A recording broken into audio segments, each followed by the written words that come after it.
बिना इस short trick या इस कंसेप्ट को जाने इस क्वेश्चन को सॉल्व करना लगभग इम्पॉसिबल है, और अगर पॉसिबल है तो वो बहुत हार्ड सोल्यूशन होगा, हमें पूरा प्रॉपर सॉल्व करना पड़ेगा।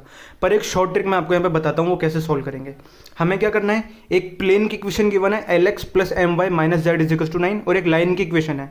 तो ये जो लाइन है ये कंप्लीटली प्लेन के अंदर लाई कर रही है, तो इसके हमें L² + M² की वैल्यू निकालनी है। तो देखो पहले हम लाइन का एक पॉइंट लिखेंगे, वो क्या हो जाएगा 3, -2, 4। ये जो पॉइंट होता है ये लाइन के ऊपर लाई करता है। अब जो लाइन है वो कंप्लीटली प्लेन के अंदर लाई कर रही है, इसका मतलब क्या हो गया, जो ये पॉइंट है ये प्लेन के अंदर भी लाई करेगा, मतलब ये प्लेन की इक्वेशन को सेटिस्फाई करेगा।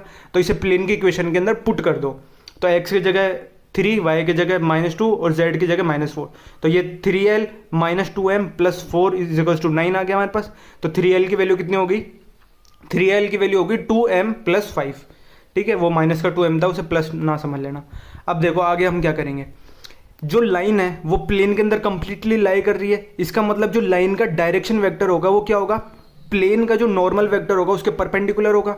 और जब दो परपेंडिकुलर वेक्टर्स हमारे पास होते हैं तो उनका डॉट प्रोडक्ट कितना होता है, 0। तो ये क्या हो गया हमारे पास, प्लेन का नॉर्मल वेक्टर हो गया। और डायरेक्शन वेक्टर कैसे लिखते हैं, जो लाइन की इक्वेशन में डिनोमिनेटर में आता है वो। तो LI + MJ - K का dot product 2I - J + 3K के साथ 0 होगा। तो यहाँ से इक्वेशन आ गई 2L की वैल्यू आ गई M + 3, ये सेकंड इक्वेशन। अब देखो हमारे पास दो इक्वेशन आ गई और L और M वेरिएबल हमें फाइंड आउट करते हैं अननोन से। तो इसे मैं 2 से, फर्स्ट इक्वेशन को 2 से मल्टीप्लाई कर दो, सेकंड को 3 से मल्टीप्लाई कर दो। तो देखो 6L की वैल्यू फर्स्ट इक्वेशन से होगी 4m + 10 और सेकंड से 3m - 9। दोनों को इक्वेट कर दो तो m की वैल्यू आ गई -1। अब किसी एक इक्वेशन में m की वैल्यू -1 पुट कर दो तो l की वैल्यू आ जाएगी 1।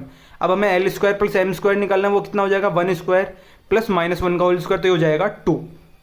1 का स्क्वायर 1 और -1 का स्क्वायर भी 1, तो दोनों का ऐड करेंगे तो वैल्यू 2 आ जाएगी। तो सबसे पहले एक बार वापस समझते हैं, जो लाइन का एक पॉइंट था 3, -2, -4, इसे हम क्या करेंगे, प्लेन के अंदर पुट करेंगे। तो L और M में एक रिलेशन आ जाएगा। फिर लाइन के डायरेक्शन वेक्टर का हम क्या करेंगे, डॉट प्रोडक्ट लेंगे उसके प्लेन के नॉर्मल वेक्टर से, तो वो कितना आ जाएगा हमारे पास, 0 आ जाएगा। तो इनको सोल्व कर लेंगे हम, तो L और M की वैल्यू आ जाएगी, L की वैल्यू आई 1, M की वैल्यू आई -1, दोनों का स्क्वायर कितना हो गया, 2 हो गया। तो इसका आंसर कितना होगा हमारे पास।